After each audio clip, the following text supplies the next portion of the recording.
Great. Lord, we thank you for this day. We thank you for your goodness and your grace toward us, Lord. We thank you for this time that we're able to meet, Lord. We just ask for your wisdom and your guidance in this meeting today. We pray your blessings on our county, our city, and all of our people, Lord, and in our state and our nation also. So be with us, guide us, and direct us. These things we ask in your name. Amen.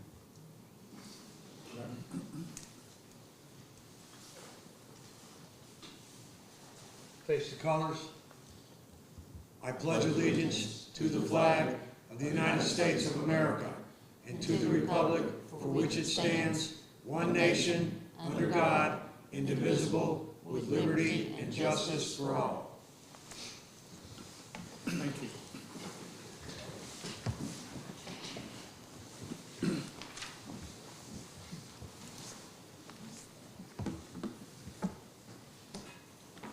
Mr. Mayor, it does not matter to me if you would choose to call the meeting to order. I think it would be appropriate. Well, then I call this meeting to order. First item for discussion, and all these discussion items are not a limiting factor, but it gives us something to get started on rather than Right. just kind of shooting from the hip. Water and sewer expansion. As you may have heard, we're under a sewer moratorium, and we're working on that. This is from good people at DEQ. This was dated September of last year. So they're unable to approve any further sewer line extensions. That does not mean you cannot put your personal residence on a current line. No further extensions until such times we've complied with the requirements that they listed in the rules. And, the rule's pretty long, so I won't read it to you. Basically, it says we're under a problem where we have way too much excess influent getting in, not water, mostly rainwater, but anything like that into our sewer system. So when we get a big rain, we're above capacity and we get overflows, and we pay fines for that every time. There's not really going to be any time where they go, it's okay. So we did a asset inventory assessment for the wastewater treatment plant about a year ago? 2 years ago. That, they did smoke testing, they did flow testing with McGill and Associates. We identified a lot of areas around the town, but the number one culprit is the Airport Hill area. Most of that system there is very old. It's undersized, not particularly well engineered, according to the engineers. I'm not an engineer. So that will be the big part of phase one for us, which we hope to begin maybe this fall. Maybe, being optimistic, try to smile and make that look like that. It could be believed. So we've been working on this almost 4 years. And it's not been engineered yet. We have to do that. We have to once we get the engineering done, then we have the funding, at least part of it. Is my understanding correct, Mayor? I heard you say that you could not have any extensions. No Does extensions. that mean people, new builders or anybody, can tap into the sewer line, to the line? There's some restrictions on that. Okay. If it's single-family homes, Single-family, you're yes. good to go. If you're building Single family, but otherwise? yeah, if a development would be an extension. Okay. That is phase one over there, where we'll try to correct the inflow problems in that area, and we're going to work on this side too. But that's the big one. Almost everything in that area is going to get changed out.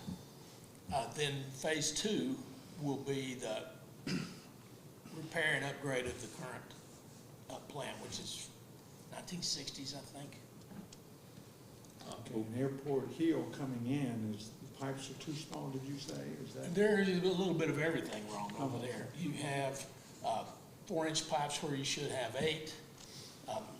You have insufficient manholes. You have a couple places we've fixed a little bit already where they had homemade manholes.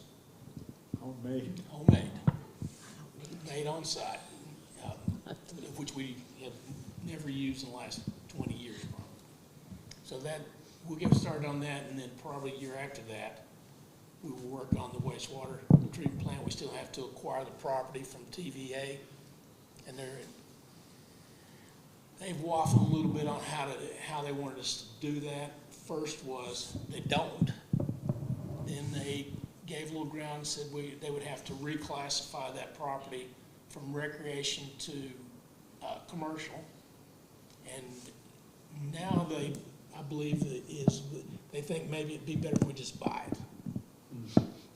So we'll have to come up with the cash for that too. But right now they don't know for sure. They could change their mind again. Yes.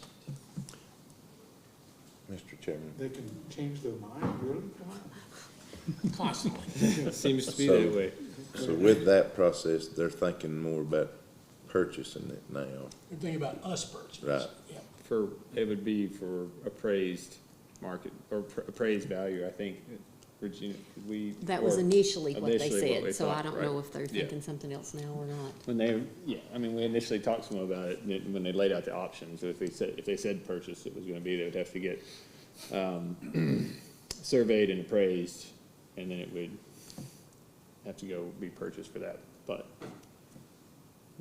we thought they were just gonna reclassify it, so that sort of threw a wrench our way. But not that we can't have that, I mean, I think we need that property to do our expansion, so however they wanna do it. But they're still There's doing talking to you and they're not putting. Yeah, this- they're working with us. I mean, it's a big agency, and we're half acre down there. Yeah, So we're probably not getting their everyday attention, but they've been very cooperative. This process, though, will take 3 years, maybe. 3 years. I'm trying to be optimistic. Is there any way that we can help, maybe get them to, to speed it up a little? on this Well, if we had the process? property, we would still be on the same timeline, though, because we have to do the phase 1 first before we start working on the plant. So you think we're gonna get it done in the timeline, probably? Maybe, unless they change their mind again. yeah, I mean, I think the way that they're moving, they know that we want it and we need it, and they're just figuring out the best way to do that without, Yes, well, I You don't know- feel like we're concerned about them that much. The process has started, and they believe that they understand that we do need it, but until we're done with phase 1, it's not critical to have the property, so we've got plenty of time to keep working on that with them. Then we still have to engineer the plant and put that out to bid. We don't know how much some of this is gonna cost right now because materials are so expensive. Was that land condemned land? I think it's in the overflow, it probably went right along with the railroad when they bought that railroad. That's my understanding. It wasn't condemned land, No. It's railroad. railroad? When the railroad moved, and I can't give you exact dates, when the lake went up, the railroad moved, and they got some of this property. That's why some of the land that the railroad owns around here, they own it, rather than just have an easement across it, they actually own it. Yeah, that's what I was wondering, if they condemned it at any time, if they, when they, TVA bought it, and that was part of the whole deal with the lake. that's part of the trade-off. Is there any way that we can talk to them about helping with the price some? I mean, they condemned a whole lot of land here. They should work with us on the price. Well, they haven't said what the price would be yet, so. I know, it's but hard if they to go get her by off of- what they claim fair market value for, I mean, I'd like to help you with this as much as possible. We've talked about this several times, and it gets old having to sit back and wait. I mean, when they condemned the land, they didn't wait. in I don't other know what the areas. fair market value on a piece of property next to a sewer plant really is, you know. That's true too. Doubt anybody wants to build a condominium right there, but, True. Well, we need to make sure that they realize all that too. and But we they have pointed that out to them, that, we don't see that as prime property. But they're still keeping in contact with you, and it's not Yes. a plumb on the back burner. But No, I don't feel like that. that's one of my main concerns about the sewer expansion, and I was wanting to know if it's, because I know that's one of our conversations from our last meeting, was trying to get help any way we could, and I think Mr. King had given some contacts or something then. All right, that's, Excuse me, Ben, I have a question for you. You mentioned the fair market value. Now, is that coming from TVA, or is that coming from you guys, or where is that coming, do you know? That would come from a appraiser, I would imagine. I'm sorry, An appraiser? oh, Yeah. but I mean, who brings the appraiser in? Them or you guys? Oh, we haven't got him. Yeah, that far that's, yet. yeah. We haven't even Yeah. agreed, they haven't even agreed that that's gonna be what they want. They Right. also had some other options that they're looking at. So we'll see. And I hear what Kenneth is saying. I think I hear what Kenneth is saying, and I would echo the same thing, that if you get a bid, or if they give you a price on it, then you need to get your own assay of it and find out what you're about, what someone else says about you. It's not just accept theirs, because they move kind of differently in different situations. So that's just a comment. Anything else? Go ahead. Don't get TVA payment more taxes. Yes, That'd be where I'm starting, fair market value. yeah. You just divide that by the number of acres inside the city limit. That'd be a starting point, you know. that should be pretty low. Well, it's definitely low. Right. If it's like ours, So, I mean, they should, you know, they pay based on that, so that they get the property rate. That's what they've been paying all these years, so it may be good. All right. But that was pre-COVID, so we don't have to. Okay, Do all your phases have to be in place before the moratorium's lifted? I mean, all the way to expanding the plant, or? We have to have our, flow numbers down to an acceptable Okay. rate. So, do you think that's possible without the plant expansion? It's possible. But then they'll be working on the plan, so I don't know if they want to start adding a lot of input to it during that process. Okay. I mean, the overall consensus of, I think we believe, and the engineers believe, we have a lot more infiltration into our sewer levels than we think we do. But we've been working on that, and they've been working on that, and before they ever want to talk about upsizing the plant and DEQ upsizing the plant, they want to know exactly what our actual flow is. It's, you know, outside of river water and rainwater and all that stuff, because they're not too apt on upsizing the plant if we don't need it, which I do think we need it. They just want to know how much we need. So not only because of the capacity, but just because of the age of the plant. You know, it needs to be updated. But we did have I don't know if that list is finalized about if the town had already approved you, or you had plans. We're working on a special order by consent, and that's in the making right now. And we had to list developments that we already knew about, which kind of gave them a leg up, so that when the engineer plans go to DEQ, they're like, okay, the town already had this one in the making.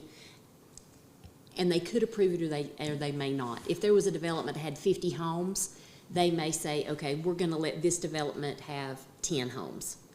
And this development over here, they want 20, we'll let them do 5. So they may allow us to do some based on the list that we have sent in. Right. So it's not a hard stop, so to speak, Right. when we come to moratorium. So there is, I don't think they've tried to cut off our growth and places for people to live, so. I kind of feel like our biggest problem right now is that if you're a developer, you're not working on 3 years. You're working on 3 months. And DEQ is looking at this gigantic project and going, we want to work with you, but that doesn't necessarily mean they're gonna, you come back at the end of the week and we tell you what can happen. It moves a little slower.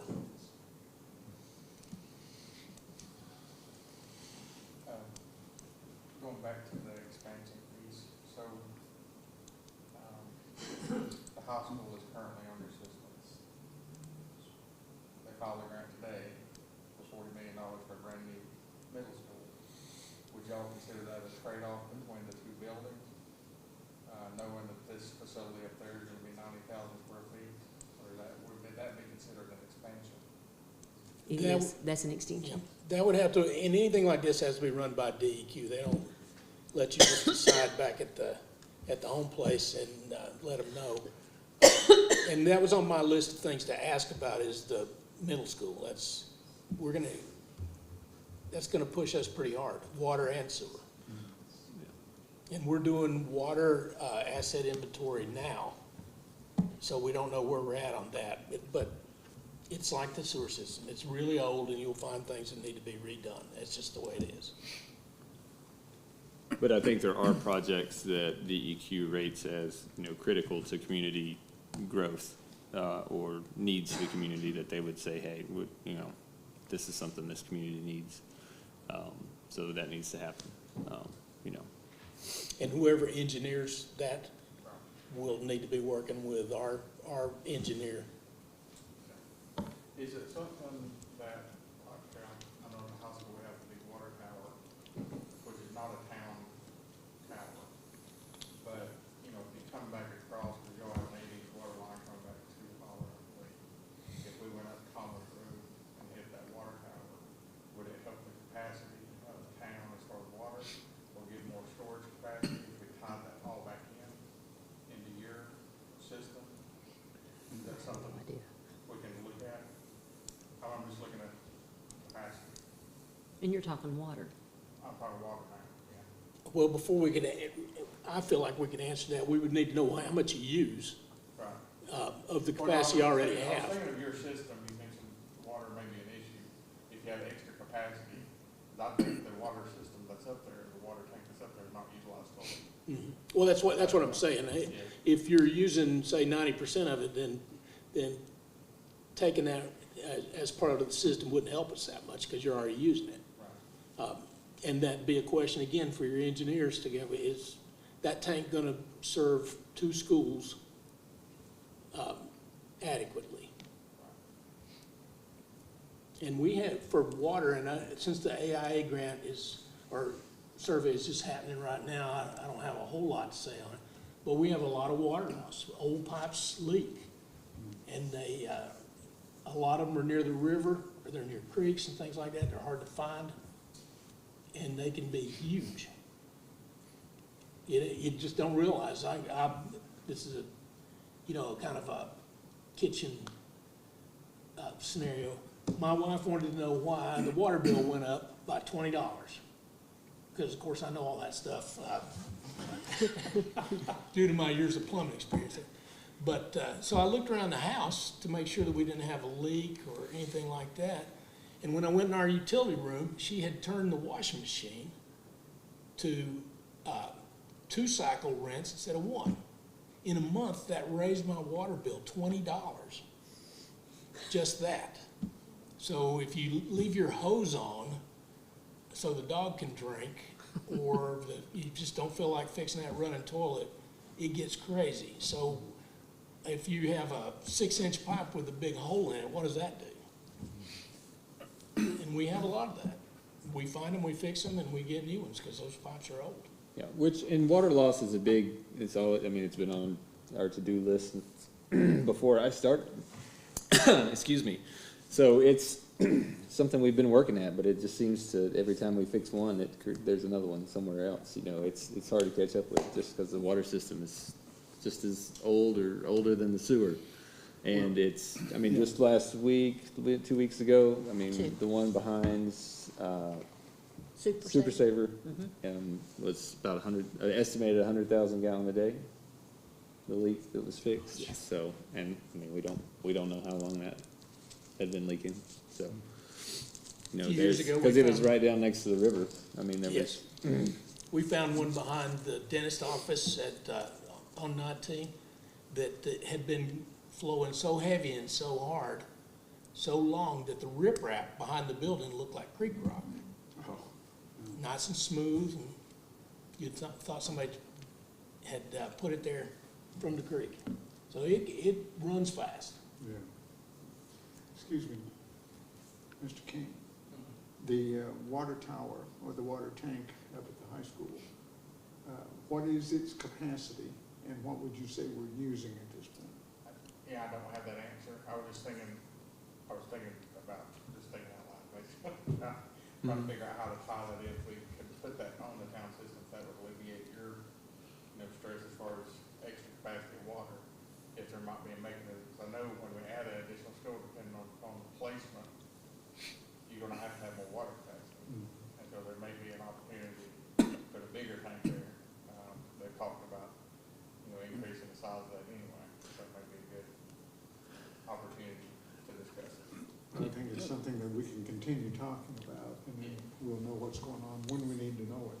So, something to look into on that from your side, by the way. It's my understanding that the maintenance folks up there go and run the pumps to fill the tank as needed. That's gonna make it hard for you to figure out how much water you're using on a daily basis, so. And we're trying to get most of ours automated. right. And part of that, I mean, dealing with automating it and also dealing with the water loss is how we're trying to judge what our capacity, how much we can handle at the water plant, with all this extra residential that's coming in and then commercial, and then when you're at a school, just making sure that, because the capacity out there has a cap too. Not that we're near it, but we just have to keep that in mind as we see growth. But And again, we will know more when this survey is done. They were very informative with the water, with the sewer side of the house. And and we're already benefiting some. Our big leak down by the river was discovered by the gentleman who's come to help us with this inventory. So we'll know a lot more in a few months on the water side of the house.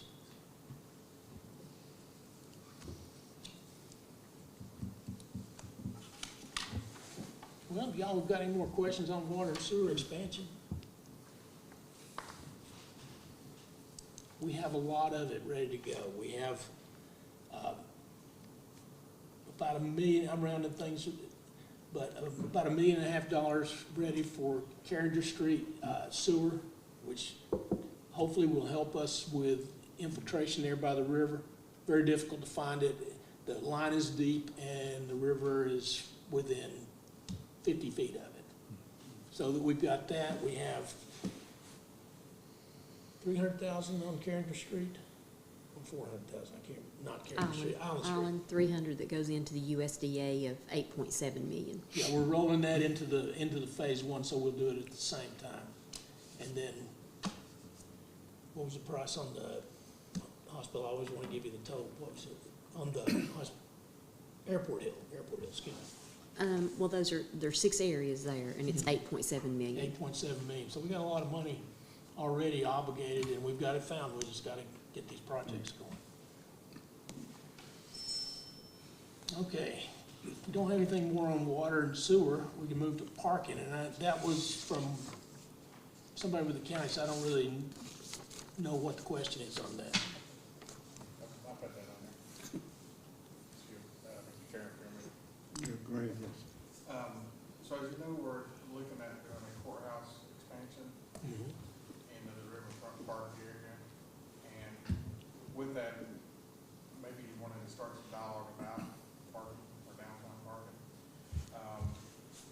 There's different mechanisms, and what we would need is maybe a mutual agreement with the town about if we wanted to look at putting a parking deck or a municipal parking area, maybe working with a third party to pay for it, which would be possibly the train parking area, letting them pay for it through a revenue bond stream, letting them manage it.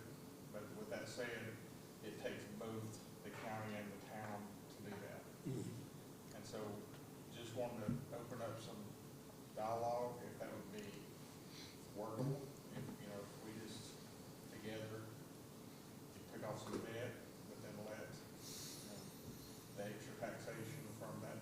taxing district pay for it. Is that, and that's kind of, and this is kind of, we've not really talked about it much, I think I mentioned it a couple years ago.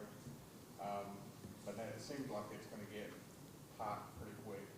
Right now, we've had parking issues, in October with, you know, the train parking, they park on the airlock, had to put up signs.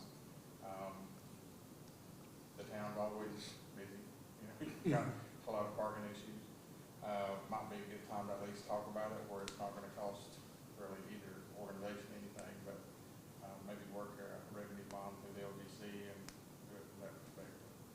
And I guess that's, you know, And I think that it would help for them to know that our discussions moved going up rather than spreading out as far as the parking was concerned. Maybe 3 stories versus one large parking lot. Yeah, I remember we discussed that, and I don't feel like we're against it in any way. We don't have a flat spot to go up or sideways in our property inventory right now, but I think if we could identify someplace, that would be an option. okay. Would you be amenable to involving the railroad folks in the discussion as long as it was a municipal lot? Because I'm not talking something computerized, you know, like, where you Right. code and all that good stuff. And so, if it's on their property, they pay for it through extra taxation, that's the way the revenue bonds work. Is that something, or is it more we need to identify an actual piece of property that either owned by y'all or us to put a lot? I guess those are my questions. I think you have to be open to talking to the train because there's not that much flat places Right. here. Exactly. Even if you had, a blank check, who are you gonna get it from? And it needs to be close enough where people will willingly walk. Right, yes. So I think we'd be open to talking to them. Okay. That's basically all I have. Okay. Anyone else have anything on the parking issue? I have some questions about that idea all the way around, especially involving the train in it also. Because if are they going to sell parking tickets for it too, or, and just, See, the way that works on a revenue bond is both jurisdictions have to sign off on debt. So, let's say it costs $10 million, to build a 3-story structure. I'm not sure, I'm not gonna quote or anything. But we would have to togetherly, cumulatively, say, we're gonna chew off the debt. We raise their taxes enough in that district, and you define a district, so it'll be where the train owns their property. Both the town and the county's tax goes up for that specific district to pay back the revenue bond. So it's still their asset, but in the agreement, you can say it's a municipal lot. So anybody can park there, whether they're train or just want to down the street or whatever, or come to court. And then we can work out something on our side with like the court folks, where they don't maybe pay as much or whatever. It's just a downtown lot. There's a lot of examples throughout the state that have done it that way. And it seems to be very, very doable. so they would pay for it, Yep. but they wouldn't control it? Well, it'll be on their property, and so we would have to have an agreement with them on how much they charge and that sort of thing, but it would be a municipal lot, meaning anybody can use it. I think we need to be real careful on some of these things. That sounds like an awful well thought out plan though, that I hadn't heard much about. And that's, I think we've mentioned it. We've had a couple brief conversations about it, nothing, Yeah, other several than years ago. we probably need to do something. And it probably, as you said, Mr. Bushhead, it has to go up because we're running out of sideways. So, we definitely don't want to end up in another deal where we pay for a train and give it to the train. Or TDA or tourism money does that. No, it'll be them paying the bill. It's not, I'm not talking about any economic incentive or nothing like that. And then the other one, we do have a new, there is one piece of property that's been, and this is just discussion, but over next to the museum, which we have an issue with, running out of parking over there on that side, even for the museum, the courthouse. So maybe looking at a feasibility of a small two-story municipal lot there or something like that. We'd have to get that engineered where it doesn't take away from the courthouse, but maybe something there as well we can partner with. Okay. That's the only place we, that the county still owns in downtown, so. Do you guys know of the state? You know, the state's gonna be working on the roads and stuff. Do you know the timeline on any of that now? I know it was pushed back because of money stuff, but I don't know if they're beginning to move forward. Well, we've got a couple things in no particular order. Normally, the parking on Main Street and Everett Street would be the responsibility of the DOT for keeping those painted and stuff. We're gonna do that. We're gonna take that on and do that here pretty soon. So be prepared to have people complain to you that there's somebody painting the parking place that they wanna be in, but it's kinda hard to do that stuff in the middle of the winter. And then, and I believe Rose Bogness is behind me. Is she? Rose, you feel free to just jump up here and address what the DOT is doing here. Sure, the latest timeline I saw on the Bryson project. We need her near a mic. Oh, it's scheduled to let March of this month. It was scheduled for January, but the dates are constantly moving, so don't know for sure. But it's very soon, if that's the project you're talking about. Or any other projects that here locally. The Depot Street, you know, the Depot, is that the one you're talking about? Depot, I'm talking about, yeah, because we're gonna lose parking, or town's gonna lose parking whenever they start doing some of these projects too. I didn't know if we were gonna be fast tracking this conversation about the parking deck and all that stuff, if it's coming sooner than later. I don't know that we're gonna lose a lot of parking in the Depot Street project. There's no parking places on Depot Street. We may lose one or two right there when they change the intersection. Yeah, that's the intersection change. Or, Yes. and I was wondering about is that Island Street? The back street going around. When they do the road going towards Deep Creek, right there where the trailer park stuff is, or is that road still gonna be usable to cross there at the tracks, right there at it is? Yes. So, but They're redoing, I mean, they're redoing that crossing. hey, I saw them doing that. I was surprised by that because I didn't think that was on their list of crossings to fix. I thought they was gonna fix the other one. That was a separate, wasn't that Ranger Street crossing, like, wasn't that almost outside of the scope of the like that? Yeah, that's depot? outside. I That was think they like just did before it. the Depot Street stuff even came along, and it just finally, we're just getting it done. So they're definitely moving forward with those DOT projects fast. Yes. The Island Street, by the way, is not striped right now, mostly because we're holding off on the paving there for when we do the Phase 1 project. That replacing the sewer on that street will be part of it. So rather than dig the place up and pave it twice, we're just gonna hold off. We intend to stripe that for parking as well. That's a one-way street, and most people are using it that way these days. Which, let's see, brings me to, I'll skip ahead real quick. And I talked to Kevin a little bit about this.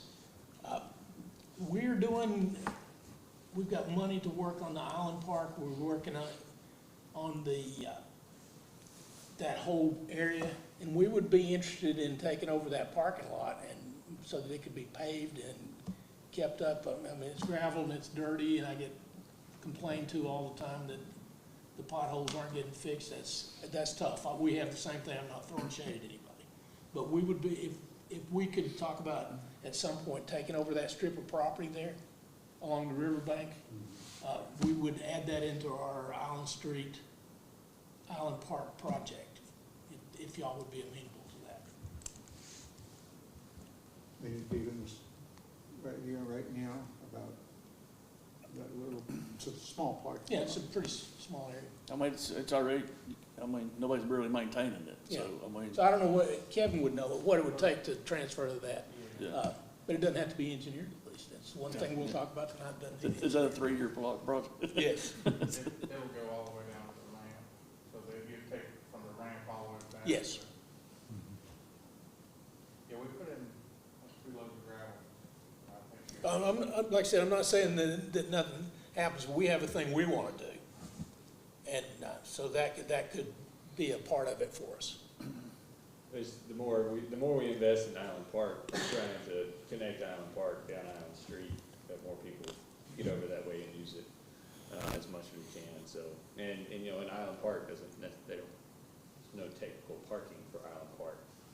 So that's, you know, that's about as close as we can get unless they park at the Fly Fishing Museum, but I didn't tell them to park there, so.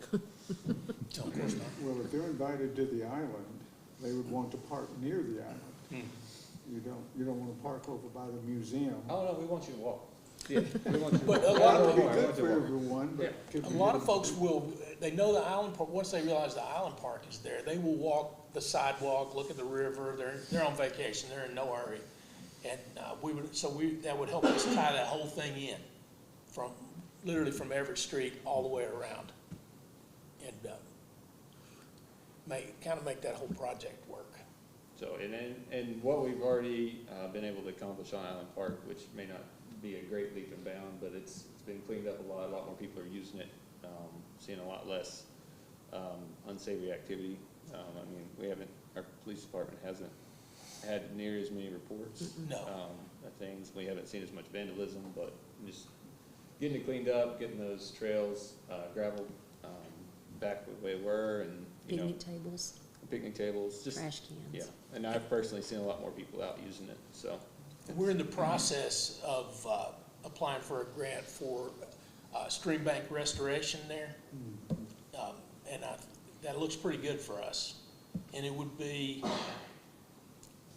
less of a construction project and more, environmental friendly not only sounds good for us, it's a lot cheaper than what we were looking at before. Before, you would have to have a causeway built in the creek on the north side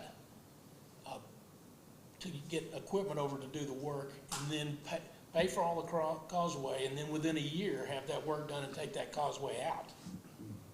And you then own all the big rocks and the big culverts, and you can do what you want with them, but it'd be very expensive. We were looking at over $1 million.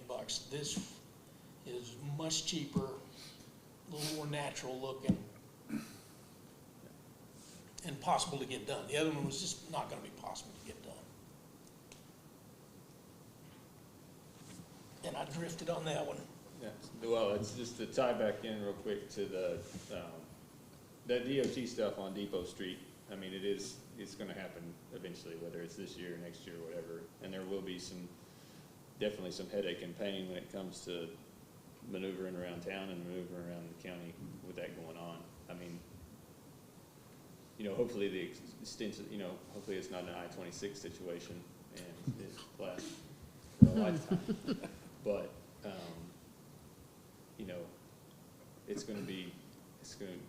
we already know how town is right now when it's crowded, so there's definitely gonna be some hard times for all of us to get through that, so. I was just gonna say, and that, I hate to jump off of this, but it all ties together, sort of. I was wanting to know about events, because people who don't necessarily live inside city limits are affected by the city. I drive through every day, morning and evening, to get to my house. I have to drive through. The event park is supposed to be used for events and stuff. TDA monies was used to purchase it. Is there any way, and I asked this at one of our meetings not long ago, but I wanted to ask you guys, is there any events that maybe we could put at the event park to maybe help with some congestion in town, like trick-or-treating? Trick or treating and the Christmas parade are the only things we shut streets down for? In July. Fourth of July. July 4th. Excuse me, July 4th. I So mean, we and do is there three any, things. had that been anybody think maybe that, or is it just stick to town? Well, if you involve the merchants in trick or treat, then they would have to road trip up there, and they're not gonna be open to doing that. And then, of course, Christmas parade is Christmas parade, 4th of July. I guess you could try to move it over there, but the merchant's not gonna go for that either. It's a big money maker, So it's probably a no. I would think so. I mean, those events, I mean, they've been part of this town's history for, I mean, as long as I've been alive. I know, Not but trick or now, treat, not a trick or treat on every street every day, but, you know, we lost Fireman's Day and got trick or treat on every street, but,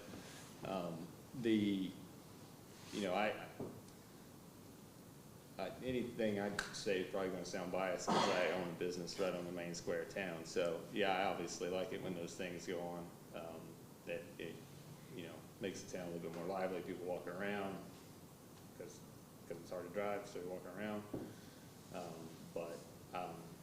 We also, I don't think we try to overdo any events. And I mean, and with what's going on Island Street over to Island Park, eventually I would like to see that corridor used. If there's any other like craft fairs that want to happen, street festivals, things like that. I mean, the ones we have, I think, are good, but if we try to add anything else, I would like to see that corridor from Island to Island Park, even if it goes on to Island Park. I would like to see that area used for that, because it still connects to the main and Everett Street, but traffic could still flow, but that's. From a sales tax revenue perspective, they need to be down here where they can spend money, not somewhere where there's no business. That ends up being, you get some vendors up there. I'm not saying that it's a ghost town, but the folks who own the brick and mortar places here, probably not too thrilled that we would come up with a plan to route people out of town. Makes sense. it does, but it also, I mean, there's other things. That's why I'm bringing us back to this, the parking deck, the DOT projects. Is any of this gonna help with any of the congestion? Does anybody think that it's going to help with the congestion? Or, I don't think it'll fix any congestion. It'll just help maybe stabilize some of it, or get it a little bit under our thumb of what we need to fix. Right now, we don't know, but if you put that parking decks in, you put stuff like, then it'll narrow it down a little bit of what, you know, which direction we need to move. It will. Like it's the first step, kind of. And I It think depends there's on how going much to, help you're looking for. excuse me, I think Yeah. there's going to be a traffic light, I think, there off Depot. So that's got to help the high school traffic, you know, going to Depot, because sometimes it's hard to get out from Depot Street. Sometimes all the traffic coming from the high school, it's hard to maneuver that, so maybe a red light might help. The It's 3 only o'clock gonna get traffic's worse the with two roughest. schools on that side. Yeah. Do Two not kid yourself that we can get rid of a few tourists and it'll get better. It will not. I don't think it's gonna get any better even with the DOT roads changing. I'm trying to figure out what would make it better, but I don't see nothing that will. You can get them to put another access across the Tuckasegee River. But that's not gonna help unless you build another road on around to alleviate having to drive back through town. That's what I'm saying, another bridge that's on the upper or lower end of town that you could cross without going through downtown. And they're not, I don't think that's on the, in the money pool. As much as I would love to tell you something more positive, I've looked at it a million times. There's a bridge here and there's a bridge here, and you can tell people to go up River Road, but that's not much of a solution. And I agree with that, and I think the third bridge was talked about a few years ago, but nothing came of that either because of the way that they would have had to maneuver the roads to get to that Yes. particular point. So, yeah, and before we move on, I just want to ask Kevin on the Island Park parking, keep that in the back of your mind. I didn't write it all. What kind of, do you want an easement? You want to own it? Where the easement work out? That was the Well, owning it always sounds good to me. Owning it always sounds good to me. Well, you know, it'll take a year to get a server. Yeah, that's true. I'm used to municipal time, which everything runs, like to turn into the earth. Yeah. Okay, the only thing I'm saying is just don't drop it. Yeah, but we're not married to that concept. We'll talk about that if you. Yeah, meet with the mayor and his crew and see what it would look like. You guys have any more lighting projects on the street coming up? Yeah. We- Go ahead, Mr. Frank.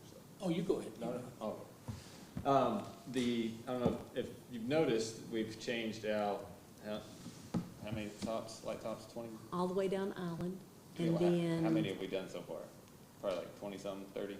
yeah, because I think we ordered Yeah. 14 or 16 for the intersections. So we've changed out, started changing out our light tops on those black town poles to be LED lights that shine down. Just because it's very hard to see when people are crossing, especially when it's raining. But we bought these tops for Island Street, got them put in, and that street is lit up for the sidewalk and the street. So we started doing it on Everett, and we decided that it's a huge benefit for visibility. So safety for pedestrians, safety for drivers, all around. So we're changing out all the tops of those street poles to be lights that shine down and emit light instead of just glow. Did I understand you to say you have begun that process? And it's budgeted, yes. And it's, yeah, I mean, it's already started in stages, but the next, Not the next 45, but the 20's already in. 20's in, and we've got Yeah. 45 in the budget we're gonna order. And we'll see when we get them, how long it takes to get them in, but Yeah. it shouldn't be that hard. but I think that's about the only lighting projects that we have going on in town. I would like to get some lights on Island Park. But nice. Is this the pole, something about lighting Christmas lights, is that the same? Yes, Yeah. same. So the issue with that is, the tops that we are pulling off have the outlet in that top piece. These new tops do not. The new tops, if you wanted to get power, the poles that come with them are like the ones that are on Island Street. So we decided to reuse our own poles because it fits on top and it's a lot more cost effective. Because the poles that are on Island Street have a GFI plug like about 6 feet high on the pole. But there's nowhere for it in the top. So, I guess my position, and I guess the rest of the boards as we move forward, was to move forward with pedestrian safety as a more important factor than the Christmas lights at that point. I know I may sound like Scrooge, but I know that there's got to be I don't know, there's got to be a way to figure out how to light the poles and to have the sidewalks and the streets illuminated, especially the crosswalks. So The lights that you're pulling out now, how would they fit, or would they fit over on the island? Possibility to use those, but I'm not a huge fan of the ones we're pulling out now because they don't light up the ground. They shine up. Yeah, so they, and still if we put them on the island, I'm not sure that they're gonna do. Okay, good, thank you. Let's see. This kind of dovetails with parking and with some of this other stuff. We also have money, Regina may have to explain how that worked with, we're getting from this, through the state that the county wound up with, but we were supposed to get it for a Kevin, do you want to talk? street project, and where we at? There's a technical correction being done on one of the grants, and it was supposed to go to town, I think it was 200,000, 200,000. for Main Street, yeah, sidewalks and lighting. yeah, for sidewalks and lighting. And I think y'all were starting at, that ain't working their way this way? Is that- Yes, probably, yeah, because I think there's a power source there, I mean, like a lighting source. All the And I don't know if, are we gonna get the technical correction? I'm not sure. I talked to the guy, Ray, he said it's in the works, Okay, because,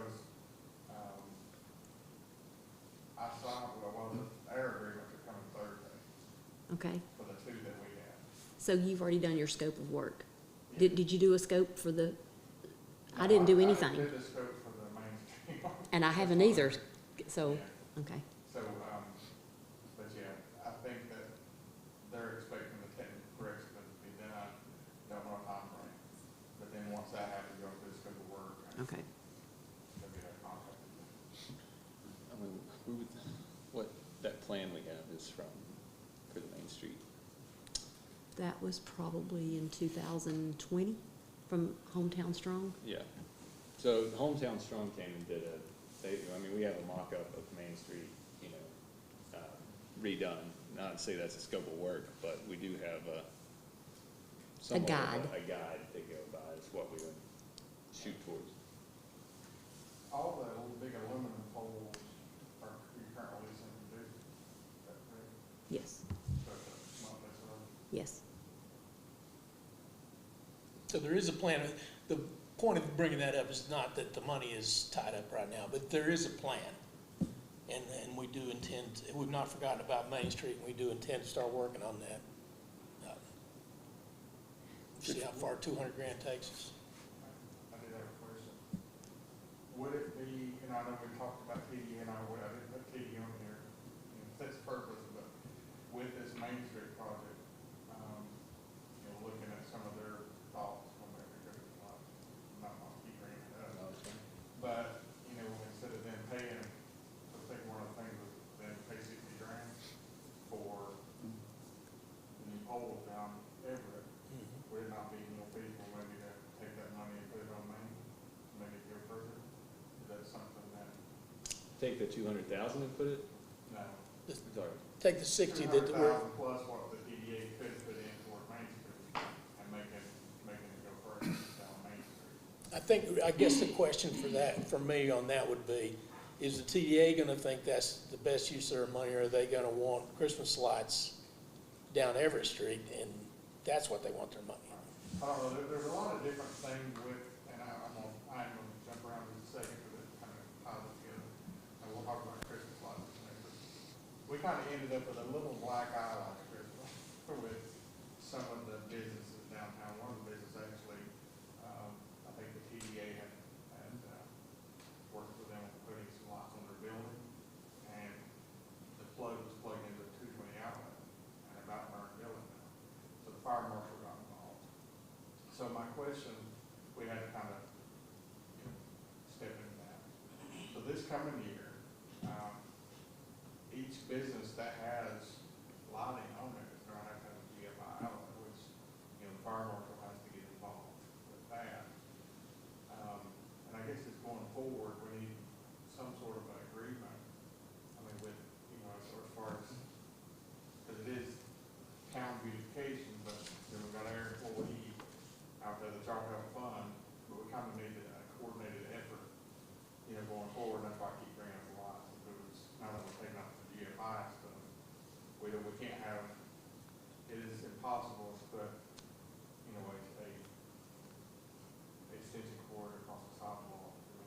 And I can see this getting, going on and on and on, but everything that's plugged in has to be GFI perfect, no matter what happens, because there was a lot of enforcement issues, and it's just gonna get worse.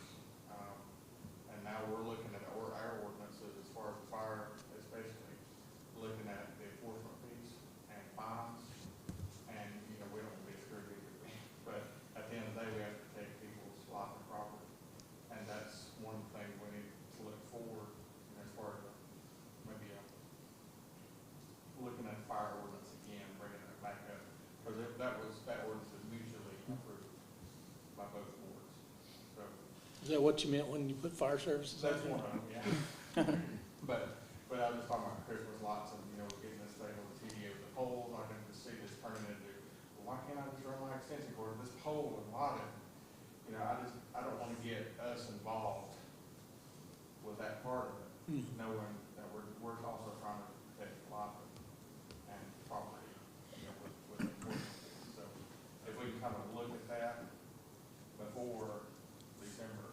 that'd be like great. And I had spoken with Mary Ann, and I think Mike Glover, they were getting a quote from an electrician to see if it was more feasible to retrofit the old poles. And I don't know if they involved the fire marshal With or to buy a new pole. Yeah. So, So that, we gave them, when approached, about the light situation, the two options were, one is at the town's position, or at least my, Bryson also said the town's position was that, replacing the tops is all we wanted to do with taxpayer dollars. Replace the tops so that we can see people trying to cross the street, we can see how to park, we can see how to get in our cars, we can see how to walk down the sidewalk, all those things. And we did not want to budget to change the poles out to accommodate the GFI. So two options were given when approached about Christmas lights. One was to figure out how to run power to the base of the poles and do an outlet, a GFI outlet at the base of the poles to do lights out of, or you replace the poles with the new poles that have a GFI in it. That's the only way I know how to get lights on the poles from this point on, unless they're solar, but I think they've tried that before, and with those trees, that didn't work very well, so. Like I said, I think it was, you know, we're gonna be looking at all the ordinances here this spring, and that's one, we definitely need to look at fire marshal ordinance, fire enforcement ordinance, especially since both jurisdictions involved in it. Because I know it will be coming, they're already thinking about it, but I just don't wanna, I don't want any issues, you know, with it, going forward, where we're ending up having bad guys, I guess. What else you got on fire services, since we're talking about fire stuff? I got something before we move on. So, we had a presentation by the TDA the other day about the Four Corners project that they're doing. Have you guys sat down with the TDA? no. Not recently, no. That might be a good idea, since you got money that's gonna spend on Main Street. Okay. I'd heard that project may have got nixed, but Okay. maybe not. Maybe not, no. Okay, I mean, we all know I that, mean, they've not approved it, well, but it's still on the table as something. I don't think, we signed an agreement with the TDA several years ago to let them be the one over the decorations for the Four Corners of the landscape. So they've come and presented the board, and, I mean, there were discussions about maybe just doing one section, just for the, you know, the memorial of this. But I think at the end of it, I think they were gonna continue on with looking at all four. My thought is on that, if they're doing the Four Corners, and they had a pretty cool elaborate plan. It looked good, I mean, I thought it looked good.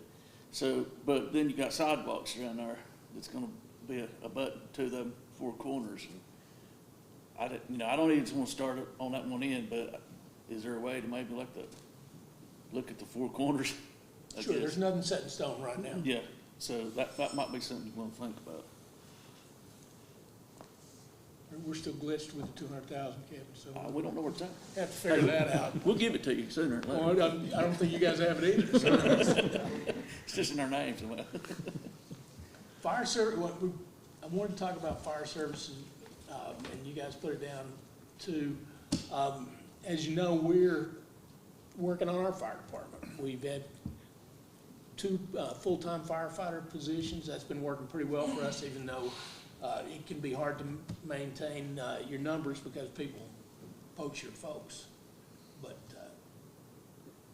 well, my question is, are y'all considering any of that with the fire stations out in the county? There was a discussion, at the first budget meeting about it, and, I think Ben and Roger and myself met with the emergency managers out of Jackson and Macon, I want to say about 5 months ago, I guess.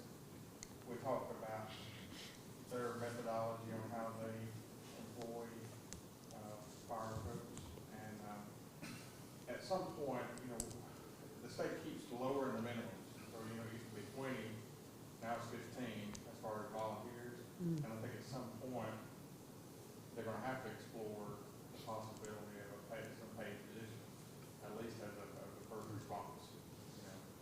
And so that's kind of what we talked about just in general. You know, the way that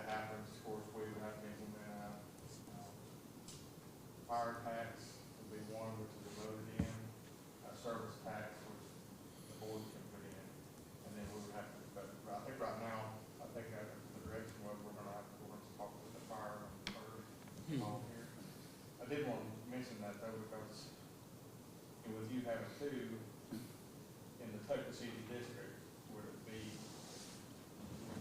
you know, out of the 8 folks that we would be looking at, would 2 of those folks would be assigned to the Tuckasegee district as well, as their Vigo district.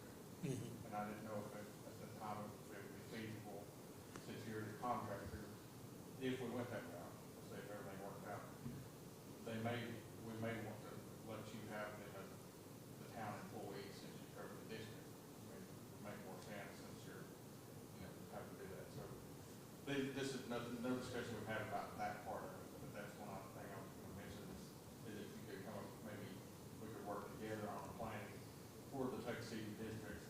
Also looking at the other areas that are not currently within the 6-mile district, which is up at Whittier, to see if there was a mechanism where we could do a satellite off of Tuckasegee Gulf Station to cover some of those areas. Apparently, we currently contract with Quality to do some of the Thomas Creek area. You know, just some thoughts. If we put a substation up there, how would that look? And then kind of go forward, not taking away from any services of the town, or anything. It's a town, you know, service. But this is the closest main base we have. Right. So we have to go off of it, is what I'm saying. Okay. But just exploring that, and you know, David Breedlove and his staff kind of get together and talk about it. Where the board is definitely going to talk to the fire chiefs and their, you know, organizations to see how, you know, how and if we need to proceed, if any. And at this point, we've not had any dialogue with them. It's just been, it seems like we're a resonating discussion, you know, especially amongst the public safety folks in the county. You know, they just see it as a problem going forward. So that's kind of where. For us, a lot of this has been driven by the need to do maintenance and documentation that is asking a lot of your volunteers to take their day off so they can go out and test fire hydrants. They signed up to fight fires. They didn't sign up to sweep the floor so much or do all this flow testing on hydrants. Charles back here? No. He didn't matter. Charles Bryson is our fire chief. He and I and Regina have discussed a little bit that we would maybe look at eventually sort of a hybrid model where you have 3 or 4 full-time firefighters. And it's even been considered that they would work a 24-hour shift so that you had somebody in the station 24 hours a day. Then they would be, let's say if you had 3, you'd have a 24-hour shift and 2 days off. Those folks would also do what our guys are doing now, is making sure the records are kept up, the inspections are done in a timely manner, things like that. So that would not eliminate your volunteers at all. That would actually, we hope, make things a little bit easier for them so that what they do is fight fires. But we have seen a decline in people who are wanting to volunteer. Yeah. You know, it seems like you see the same ones answering calls a lot. And there is some time, you know, at 2 or 3 o'clock in the morning, it takes time when you get the call to get there. And with some of the full-time firemen that I've talked to, not necessarily the ones that work for the town, but in other areas, that schedule of 24 on or 48 off, or, you know, those types of schedules are a lot more interesting to firefighters. So maybe a little bit easier to keep those positions as they have them if they're on that kind of schedule. And not only do you need 20, you need a good core group of stout young folks.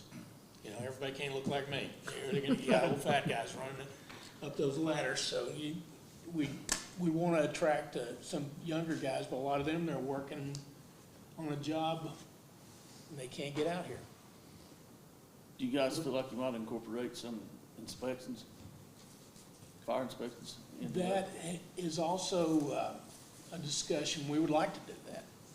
we need to get our guys qualified for that. And so I don't think we're as far along on that as we would like to be, but then we would be able to do our own inspections here in town. That would give our folks a lot more contact with their customers, so to speak. It's gonna, the issue is gonna be retaining them once they're qualified to not go somewhere else. Yes. So, I'm afraid we're gonna get there and then they're gonna be gone and we'll be back at square one training somebody else. But not to say that we're trying to stop, or that's gonna stop us, but, just cause there's such a concentration in the town limits now, the buildings and how they're occupied and GFI outlets. I mean, there's a lot focused in that area, you know, as well as everything else that's going on in the county. So I don't think it would be a bad thing to have more concentrated coverage in that commercial district. What is the, what do your volunteers look like right now? Do you have volunteers that you want, and what do they look like? And have you had to address the fact that they can't get off their work to answer a call?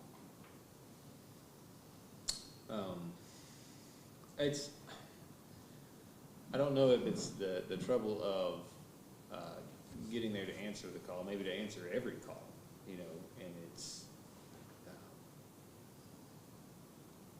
I can say our path to new volunteers has not been, I mean, as far as like new signups. And what we see is, we had a grant where we pay, I think, $25 per call. And when I'm signing checks, I see the core, say 10. Those are the ones that are answering almost every call. You may have one person that gets $25, or somebody might get 50. But over that course of a quarter or whatever, you know, you've got that core group that's answering all of them. But if you have to have 20 people on your roster, those folks who can show up 2 or 3 times in a month still are very valuable to have, because they give you those numbers and they show up.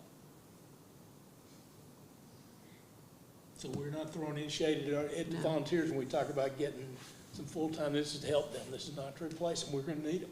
And I think people are just so busy.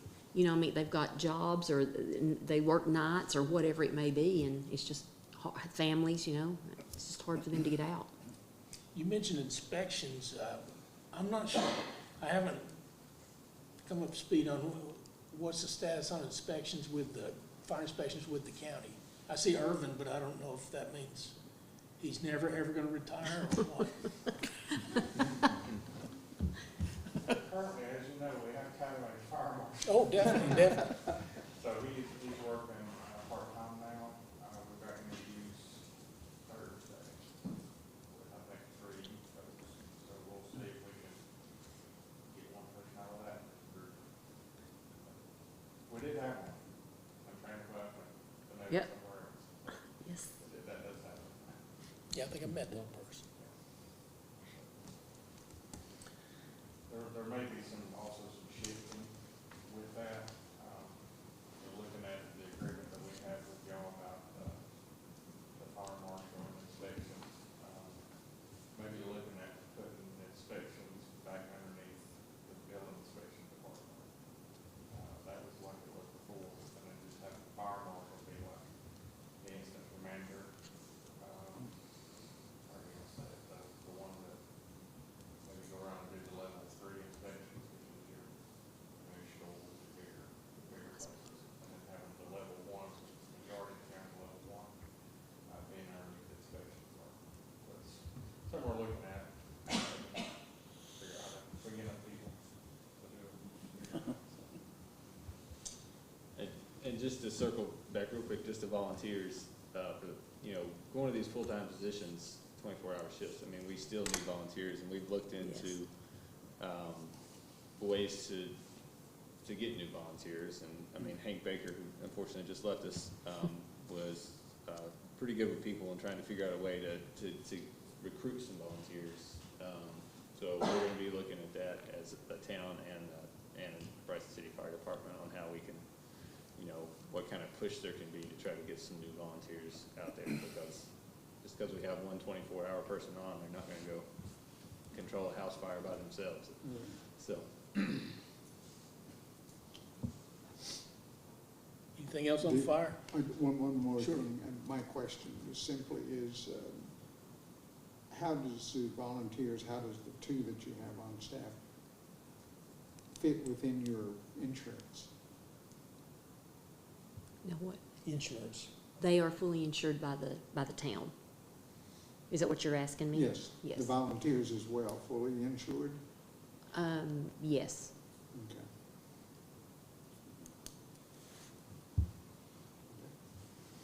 Well- Any other questions? And when he said, they're not covered health-wise, they're covered in case there's a fire. Right. Is that, okay. Yeah, they're covered, In case they're the injured. volunteers are covered for an accident or an injury, on, Response. on a response, not just general Oh, health. sure, sure.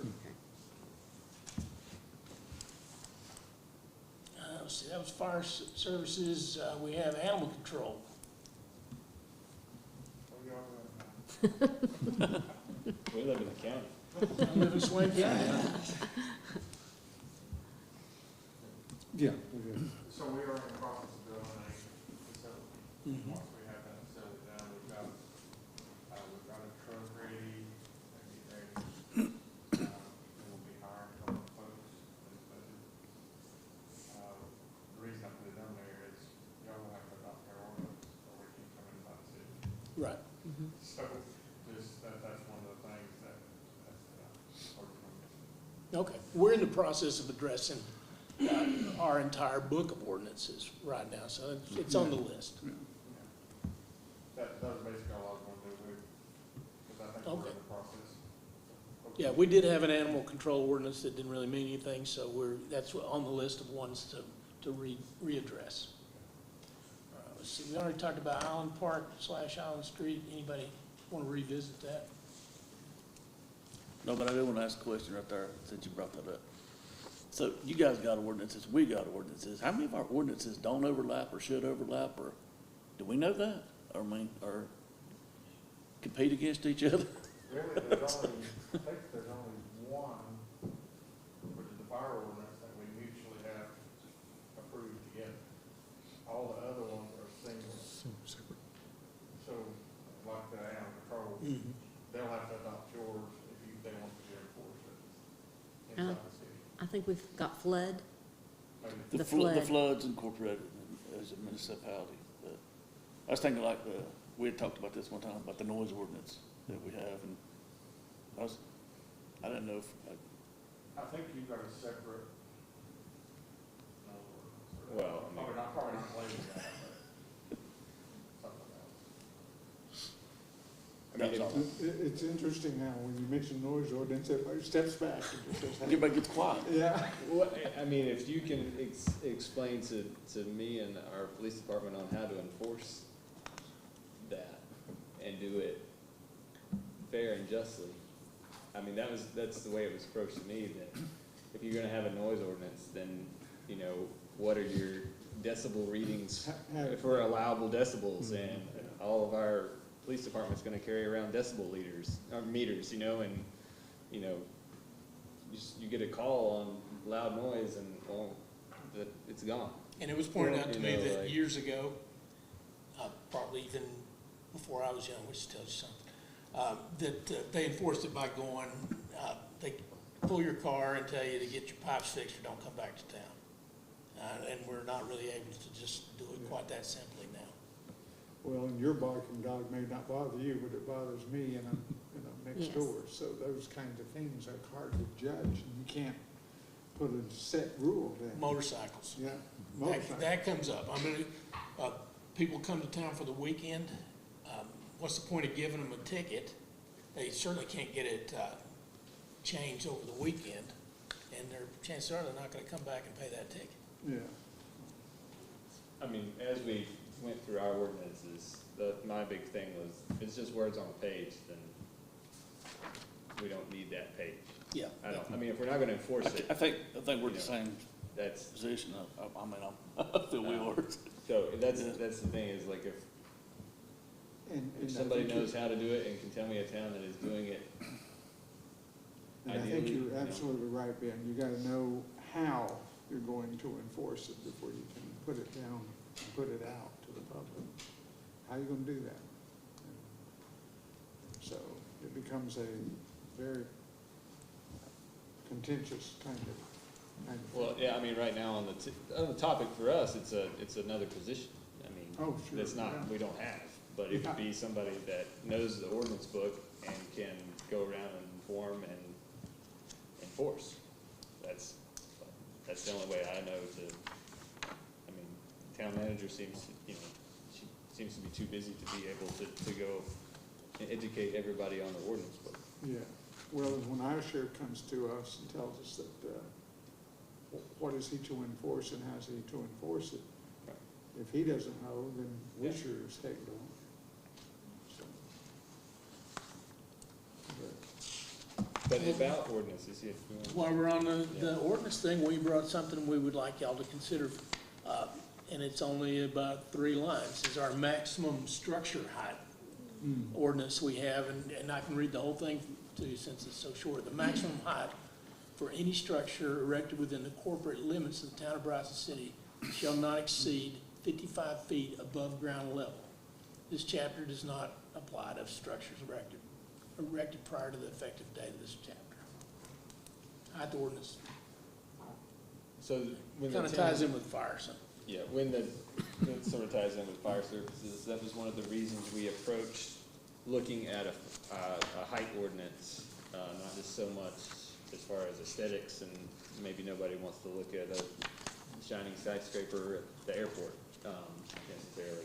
But the main thing is if somebody wants to build that here, they can, you know, and then we have to figure out how to get water to it and deal with sewer and how to protect it in a fire, and protect the people in it. So those, you know, there's a lot that compounds on top of that. Now, the reason to bring it up to the county is that the city is only so big, and our ordinance only covers a very small portion.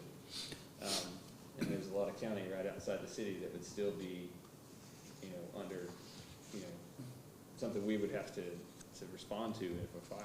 So I didn't know if the county had ever thought about looking into something where the heights were restricted. And maybe I'm not saying in the entire county, but maybe in Maybe the Tuckasegee Fire District, which basically wraps around town, so. but, I mean, it just may be something the county wants to think about too, because if a structure that size gets built 55 feet, how many stories is that? right at 5, maybe. It depends on how it depends if it's a flat stories or it's a pitched roof. What's that new building? The stone roof, it's right at, yes. And I So think the so feet- is this building, isn't I it? would Is this say, building? I would say or is it- 4, but 4 stories rather than 5. I mean, 10 feet per story is not really real, so it shrinks it down. Probably 12 feet per floor. Sure. I mean, that's why we didn't define it by stories, we defined it by feet, so. Yeah. About like this building, even though it's obviously grandfathered in, but this building's about right. Yeah, I mean, between this building and the Stonebrook Lodge, now, I mean, obviously the Stonebrook Lodge is a grade, you know, it's on a higher grade of ground, but that's why we say from ground level up. So, it may appear taller than this building, but, depends on what the starting elevation is. And as long as a fire truck can get onto that elevation, that's where we start that's where the measurement would be from. But, you know, that was a thought to bring up to the commissioner board about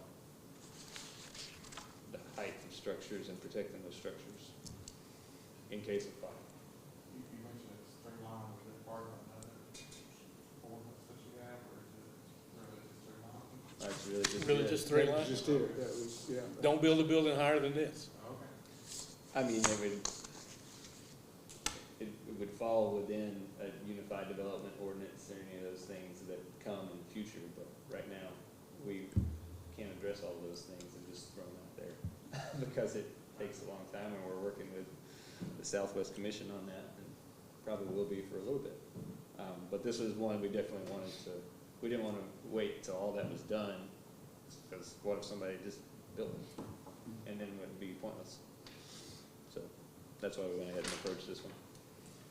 How does, I'm just asking, because I don't know exactly, but I know the word impact fees, I know, but if somebody did build that, would they sign a waiver saying they could, and it's kind of like, we can't get a fire truck somewhere, you know, even though we told you not, I mean, can they still build one, I guess is what I'm saying, or is it just absolutely no?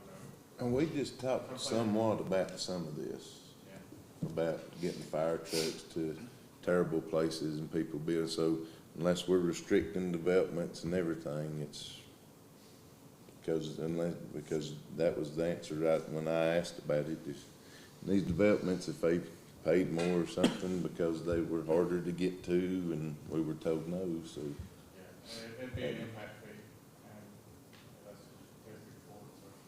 But I mean, for y'all to respond, you would have to have a ladder truck, which is, starts at, I think, $40 million now. It's, of course, but that's a large purchase. We also don't have a place to store such a beautiful piece of equipment. I was wondering how that, because I mean, We decided it might be better to have an ordinance than to buy $1 million fire truck and build a place to keep it, so. I mean, I guess if somebody decides to approach that and build it, then we'll have to figure that out at the time. But, I mean, for now, the hope is to, I mean, there's plenty of towns and cities that have height ordinances. It's, you know, how they've gotten away with enforcing that in the future, but, I mean, I know, Santa Barbara, California it's like 3-story, and there's no 3-story buildings, there's like 1, and nothing above that, and that's a town with a lot of development, a lot of money. They also have signs that don't go above like 48 inches, even for McDonald's. And they So- probably also have a continuous roll of ordinance papers to go through, Probably do. probably from here, probably as tall as a building. Well, while we're on the subject of ordinances, let's just stay with that. We have adopted a backflow cross-connection ordinance effective September 7th of 21. This is required by the state, and it's to protect our water system. And we just wanted to bring it up and mention that we have it. Every building that's in our water system is going to be required to be in compliance with that. Doesn't necessarily mean you got to have a backflow device on your house, but if you operate, say, a hair salon, you do. So that and I'm probably the wrong person to explain this, Kevin might be better, but if we had a break in the main, water pressure changes and it runs the other direction, it could run into what's in your sink, for instance, where you're mixing chemicals, could go into our water supply. So these devices are required by the state to prevent that. A lot of our buildings have them already, and we're in the process of trying to get everybody up to speed. Mr. With King, your, oh, go ahead. but are we hurrying up on getting that started with all of our buildings? I don't know where we're at on it, I think we might have 1 or 2 left to go, but is this a peak? RPZ? RPZ or double check valves, It's basically just a check valve. a testable one, Check valve. yeah, Yeah. a testable, It yeah. depends, Yeah, we are trying to get one, I think. And let me know if we need to get any more, I think we did the major ones. Okay. I've got a couple, if anybody wants to look at it after this is over, it's here. It's not 3 lines, so we'll skip reading it. And you guys, I think I was here at that meeting you guys had, so it's dependent upon what the impact of, or whatever kind of business you had. But that was according to what kind of, RBZ valves are gonna be required on some of the most strenuous business, because they gotta be tested and checked, and you gotta test and check, I guess, the check valves as well. But they're a little bit more, more evasive, is how they're built. Yes, And they may make you they may kill you. You know, if Yeah, doctor's office, dentist office, funeral home. funeral homes, things like that, they have to have an RPZ, depending on what kind of hazard it is. And then when it comes, I mean, there's in that list, with any ordinance in this small of a town with this old of a building, with these old buildings and stacked on top of each other, I mean, there are things in there that are going to have to be approached as they come up. yeah. You know, a lot of the water service goes right off of the middle of the street, right through the sidewalk into the building. Well, we can't put an RPC box in the middle of the sidewalk. You know, there's things, and if you put an RPC inside, you have to have a floor drain. It's not easy to do either. So we're trying to be open in these situations where things can't, like, we needed to have a particular water supply, but what can we do to work together to make the best possible solution, you know, with these buildings that are old. Now, if it's a new building and it's required, you know, it's required, like you know, Stonebrook Lodge is one of the newest ones I know of, and it has RPZ. With the drain in the floor and Yeah. all that. And a lot of our buildings get remodeled, that's going on. Then sometimes this can be addressed easier during a remodel, but we're working with folks on this. When does this, I mean, I know it was infected in September. When do everybody have to have it? I mean, is there a deadline on it, or we don't know? We just, 2021.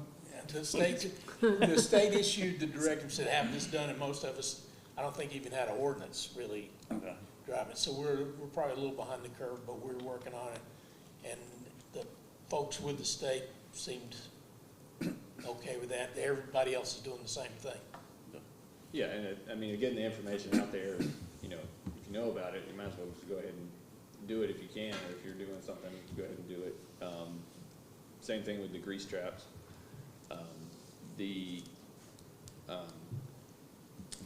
But as we're approaching it from a highest hazard, you know, because we don't have necessarily somebody dedicated to this job of Yeah. hunting out who has double check valves and who has grease traps, and, you know, there's a lot of time and work put into that, figuring it out, then telling them what they need to get, and then make sure they put it in right. You know, that's. And then verify that it's tested Right. on the schedule. Go ahead, let me just ask a question here. With your water leakage problem and the soaking of the grounds and this kind of thing, that causes reverse direction in almost any home, any bathroom, any sink, and this kind of stuff. If it's part of your problem, how do you pass an ordinance to make everybody do it? I mean, it's your problem, it's not mine if I own a house downtown. If our water line, well, this is only the water line, right? So we're not getting infiltration really into the water lines, we get into the sewer lines. A water leak is pushing, you have water pressure pushing in the opposite direction, so you don't get the same danger on a water line. Right, and I'm talking about the disposal. I'm talking about the toilets, that's what I'm talking about. Right, we don't, you're not required to have any of that stuff on the outgoing. It's the water supply that you have to have the check valves on. I think what he's saying is there's a thing you put on the sewer where that back up in the home. Mm-hmm. Yes. System, and I can't remember what the name of that is. It's It's like a check too. It's a backflow preventer. Yeah, as well. Yes. Yeah, that's what I'm talking about. Yeah, We but have that's made mostly there to people put prevent those in. a It's mess where in that your manhole house. is. A lot of it, surely everybody got those. I would think. Back today, we made people put them in according to where the manhole was. If the manhole was close to elevation, you know, was above it, but if it looked like it could back up, we just had them put them in. They're not too expensive to put in. It's just a big check valve. It's just a big flat back. Yeah, but that's on the homeowner or the business. Yeah, That's that was on the. That's yeah. on them to protect their property from a backup. I mean, most. It is. Yeah, that's not a town mandate. I was just thinking I could hear the argument at your city council meetings of somebody coming in, they're being flooded because the water saturates the sewer system, and theirs has nowhere to go. And then if you come in with an ordinance saying you have to put on the reverse, Right, but it'd be two different systems completely. okay. The water system, Yes. is what we're protecting. I'm talking about toilet. Well, I understand what you're talking about. Yeah, What I'm yeah. saying is that's not what we're talking about. that's not what the RPZs are. They Okay. only go on the water side. They go on the water side. They keep stuff from backing into the potable water system. I understand that, so let's stop it. Okay. Kenneth, you had something? Go ahead. Yeah, Mr. King, you said you just didn't have the personnel to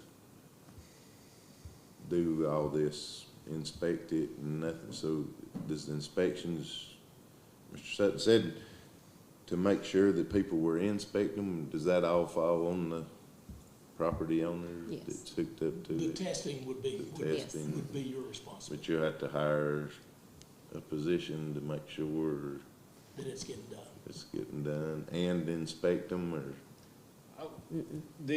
Not to inspect them. The Not- original, the position part for me was sort of going back into that whole ordinance. The whole ordinance. The ordinance thing. position where they would know what we're looking for and be able to explain that to everybody on a case-by-case basis. And tell them what they need, go back however many months later, see if they did it, and if they did, check them off the list. And then they would be somewhere, we haven't figured that out necessarily, but reporting to the town clerk their inspection report on a yearly basis of their, and we would keep a database of who had had theirs inspected. So who do they get to inspect it? It would, Just they inspect it themselves? Licensed plumber. It's Yeah, gotta be, It has usually to be a plumbers. licensed it's gotta be, you plumber. gotta be actually certified to check the RPZ. Yes. You gotta, and some of the backflow, double check valve, backflow, you have to be certified for them as well. They do a diagnostic test on it to make sure that it's working. So closest one's probably in Iceville. But I looked them up when we had that last meeting, just to see what they done. So it's probably pretty expensive. And it's a one-time a year thing, so. Just once a year annually. yeah, but this is not something that we came up with on our own. No, either. the I mean, state, yeah. state mandates. Yeah. Yeah, I mean, it's, again, it came out of nowhere, and it's, being pushed down to address it, or get fined and pay the fines. So that would, I guess that's the other approach. What problems is this necessarily gonna solve? A bunch? Well, depends on who you ask and what heightened, levels of scarcity. Like, you read all kinds of stories that have happened across the past, 10, 20, 30 years of water systems getting infiltrated with something that made people sick. And somebody can take that and tell me that I can't, wash my car with a garden hose and leave the garden hose in the bucket because the soapy water is gonna get sucked back into the system, so I need an RPZ. To me, that's overkill. But somebody else is not. So there's, We've been told the hose that you hook up, like the weed killer, and you spray with the weed killer, if there was a break in our main, it could suck that back out into our system. It's more of a But, big it's the what liability ifs. thing. Yes. Yeah. It could if, It's the what ifs. And the folks at the state they've got 10 million constituents, and we've got 1,500, so they're gonna see it a lot more than we ever do. We've never had anybody come and say this happened here in Bryson City, but like I said, we're a very small fraction of that. In larger towns, there's no telling how often that may or may not happen. Enough that these guys decided they were gonna get legislation I going. think a lot of it happened in wells, privately owned wells that were hooked to a house and a commercial business, or in some of these places, and I think it's where it started at, because the wells are very easily contaminated. Parts per million in the city would have to be really high, and a well wouldn't have to be as high, because you got just 300 gallons of storage, something like that. So like one of the animal shelter things that we done. We made them put anti-siphon hoses on their washers for their dogs. And that was one of the protections we had so that they didn't get any chemicals backflowed into their well system. And there's, yeah, I mean, but when you approach it, when you look at that parts per million at a commercial sphere, I mean, think of a brewery, or, you know, when they clean their tanks and the kind of, maybe the chemicals they use or any of those things, if something did happen, is our water system protected? Yeah. You know, and that's the thing, is our water system has the tendency to have random huge breaks throughout the system, could cause enough back pressure, you know, to suck something out. So, you know, that's where, say, addressing those high hazards first, protect ourselves from a top-down approach. And protect not just ourselves, but anybody that's drinking municipal water.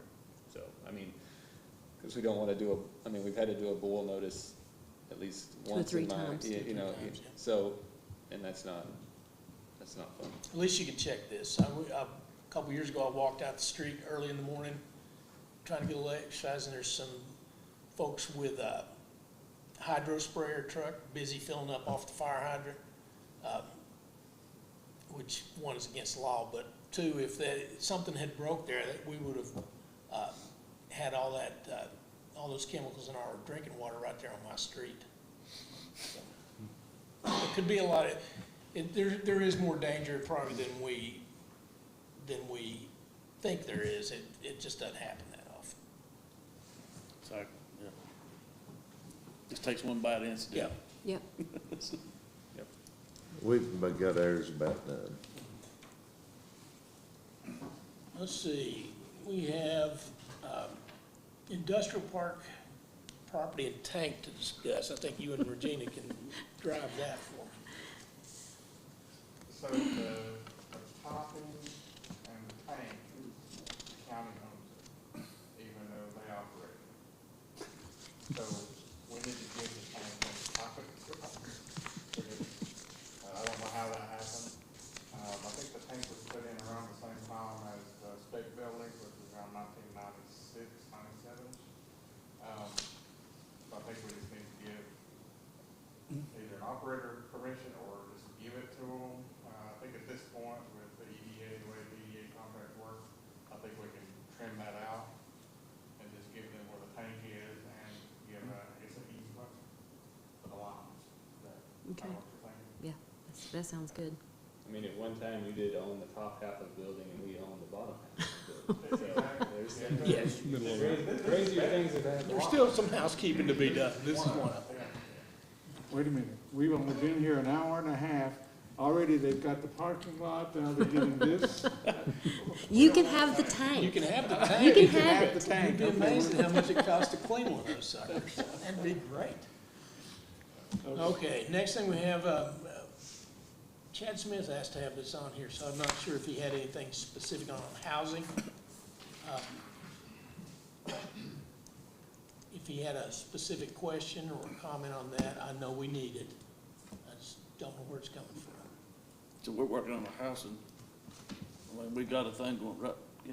Right, the next meeting, they've got, I think, 8 applications for a group that's gonna be on the housing committee, and I think Southwest, we can have her speak about housing. Rose. Don't be shy like Rose. Come on, come on. Hello, my name's Caroline Lafreniere. I'm a senior project manager with Southwestern Commission, and I have been tasked with starting and getting all the policies and everything in place for the Southwestern NC Home Consortium. These are federal funds that will come into Region A to be used for more affordable housing options and opportunities. So Swain County will have a seat on the board of directors, and Bryson City also will. They've actually delegated to Swain County. They trust y'all to vote for them on their behalf. So I'd be happy to answer any questions or discuss housing. It's obviously a need in all of our region, but if there are specific questions, I'd be glad to try and answer them. I have one. Sure. It did come up. Why is the group that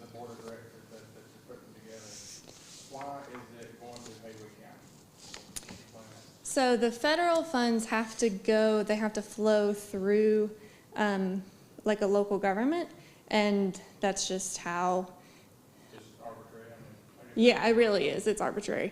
Yeah. The Haywood County Board of Commissioners are going to receive, the recommendations from the Board of Directors, and if it is a project in Swain County, the Haywood County is just gonna take the recommendation of the Board of Directors if they vote, for that project. That ain't tricky. I know we had that discussion the other day. Yep, so we'll receive an allocation of about $600,000 every year that we can use for programmatic funds or new construction or rehabilitation of dwellings and different things like that. So each year we're gonna get that funding that we can use for different types of projects. And honestly, we've already had some developers reach out to me and say that they're interested in some low-income housing, tax credit dollars, and different things like that. So I think once these funds are here, it's gonna open up a lot more opportunity for housing in our region. In other communities that y'all are servicing, are they developing housing committees, or they already have some established, or kind of, they working through you to make that happen? I think it's mostly gonna flow through me. Jackson County has a housing committee that, honestly, it started when I was there, and I don't know if it's met since, but they do, a lot of the counties have housing discussions, and it usually flows through a planning department or one staff member that works on housing. Can I ask? Because one reason we're setting up a committee is one of the first things we're gonna do, or try to do, or get the committee to do, is tell us exactly what the affordable housing is. Because we've got lots of different things happening, and we don't, what do you guys look at it as being?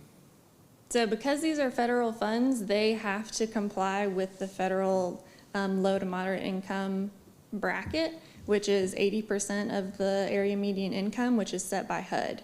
But I think that we can all agree that housing that is affordable may be for some of the workforce. It may be some of our teachers. It may be for some of those different individuals. So it may not necessarily fit into that 80% AMI, but that is where the home consortium funds can be used. But I understand that it's something that a lot of the communities have talked about, and there may be more of a need for workforce, but I think a lot of our workforce are gonna fit into that 80% AMI, or area median income. Do you believe that most of the funds will be spent on like Section 8 housing project things? I don't.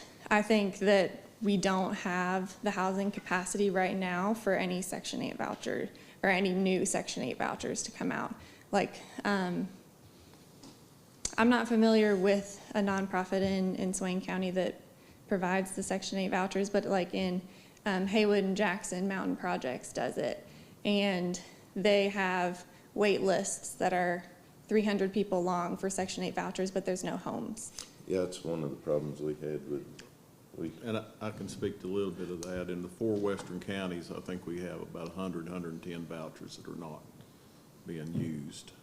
how many did we have come through Swain County, and we Well, sent 40-something? We Yeah. had 40-something vouchers, and then we sent 40-something back. I think we're using them, I just saw those numbers, and so I apologize, I don't have it exact, but maybe 60 or 70 vouchers we're using. We have vouchers that we don't have as many vouchers we're not using as some people in our other, but for the 4 western counties, I think it's 100, 110 vouchers, to speak to what you're saying. That Yes, sir. we just don't have that housing that can be used for HUD You housing. don't have the actual buildings. We don't have the actual structures for people to use those vouchers in. I mean, we have them, somebody could get them, but we don't have a place for them to lay their head. There's not a building for the lay your head that's a HUD housing.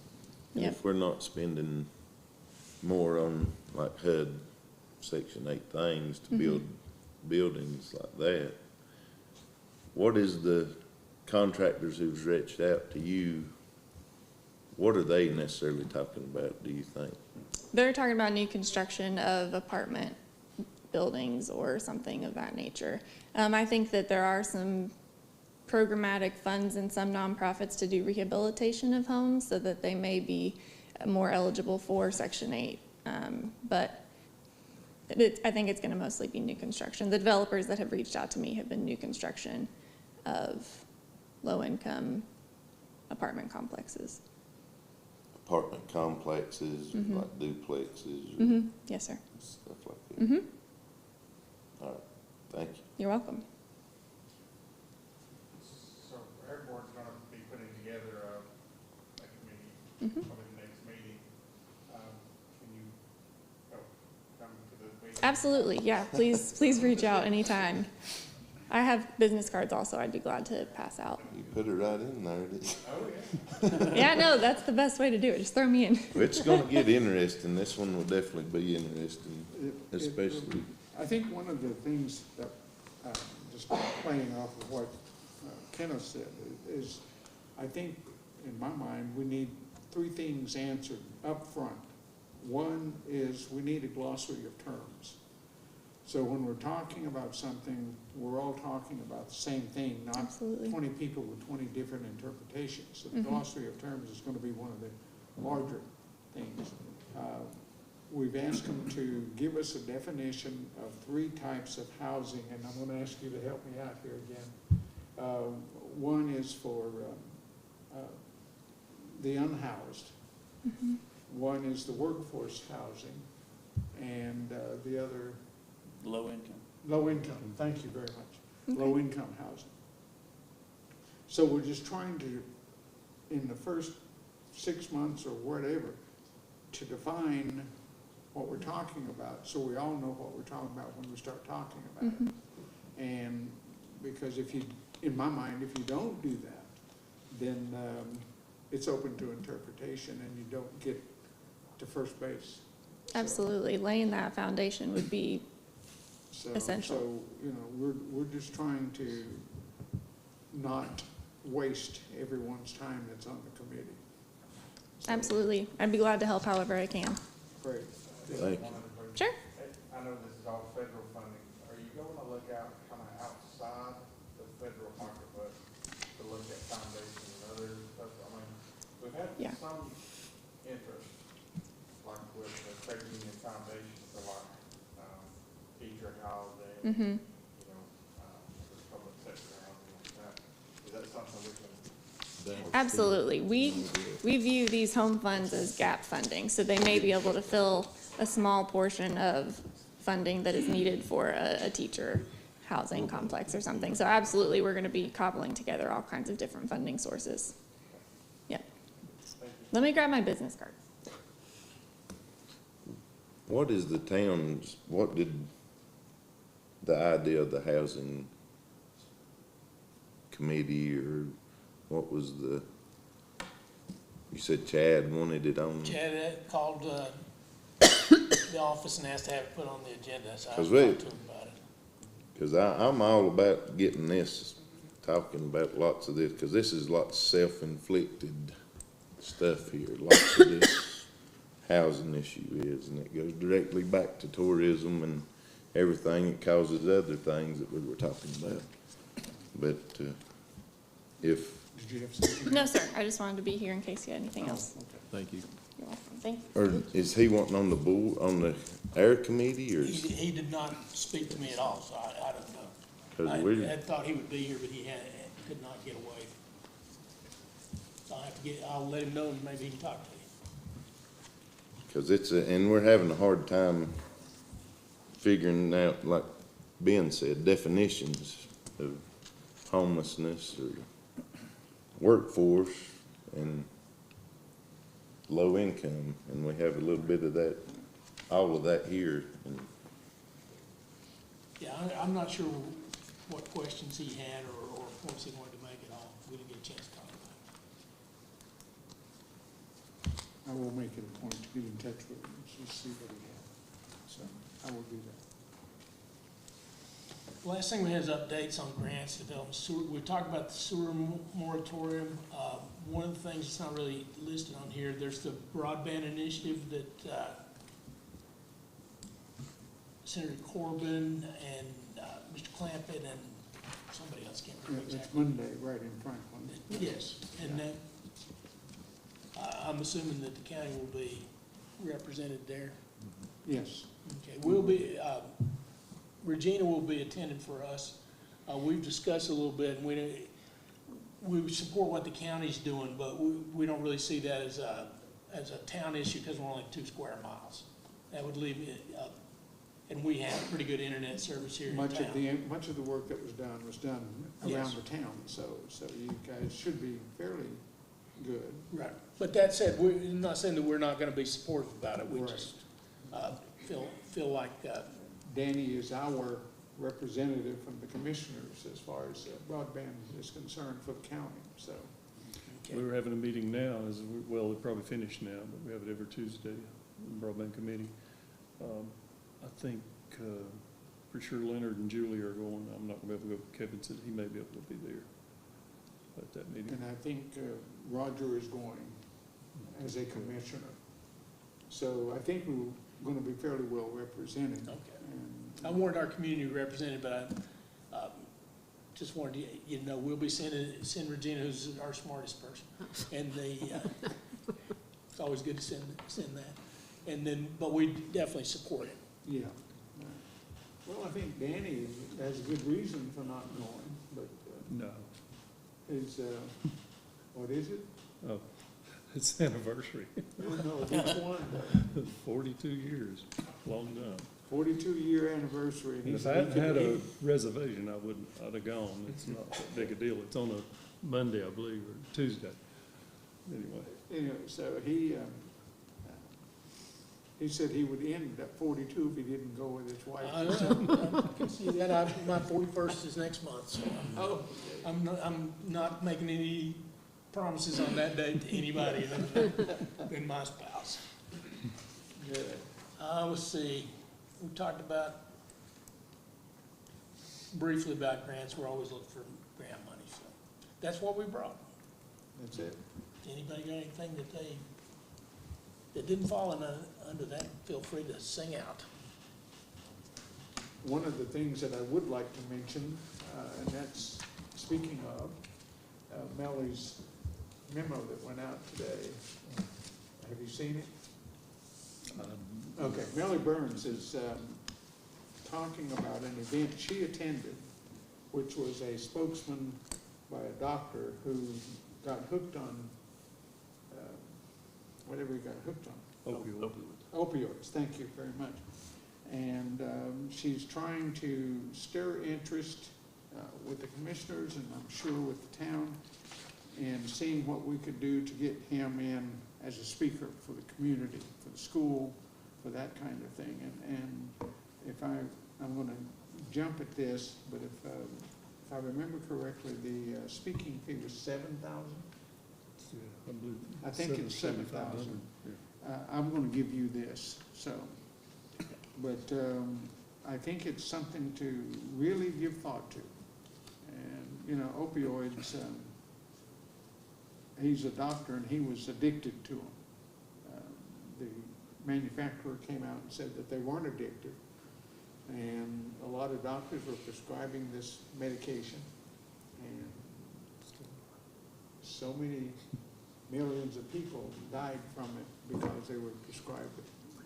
Then but it's so addicting that the first one you take, you're addicted.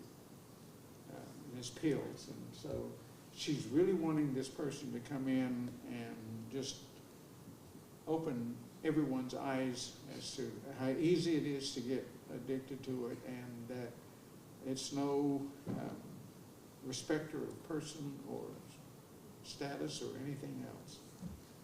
it was Dr. Stephen Lloyd. I think he's from Tennessee. But I believe at the time he was in West Virginia Yeah. when that started. He had several of his patients that died from it. And they did the movie about him. It's called Dope Sick. You can watch it on Hulu. It's a little raw at times, but it's amazing to watch what the big company that was producing that did to try to keep those out and to increase the levels of it and increase the use of it. And it's kind of sickening to watch parts of it, but she was able to see him he was sponsored in Cherokee at an event and saw him and just thought it'd be great if the community could get together and have him at some, maybe through the school or somewhere where we could have a good audience. That's what we're gonna ask, is that one speaking event? That's one, I think that's one event. Now, I don't know if we get together and talk to him, if he'll maybe do 2 for that, I don't know. She just got the information today, I think. I'm not sure. But, he goes all over the country and speaks. He's very, in demand, you might say. He's seems to be pretty busy at it, so.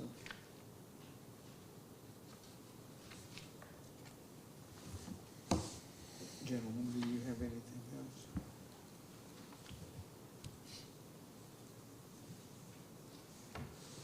I think that brings us to the public comment. I can't see behind me, Mr. Bushyhead. Is there anybody signed up to make public comment that I haven't already called on from them? Anybody in the public want to say anything? So I guess we have no public comments, Mayor. Then I'll throw it to you for adjournment. Technically, we don't need a motion in a second, but we always do that just for the hell of it. I'll entertain a motion to adjourn, gentlemen. I'll make a motion to adjourn. Second. Have a motion and a second on the floor to adjourn. Everybody in favor, please raise your right hand. Everybody, you're adjourned. Thank you, guys. Yeah, thank you. Good meeting. Thank you.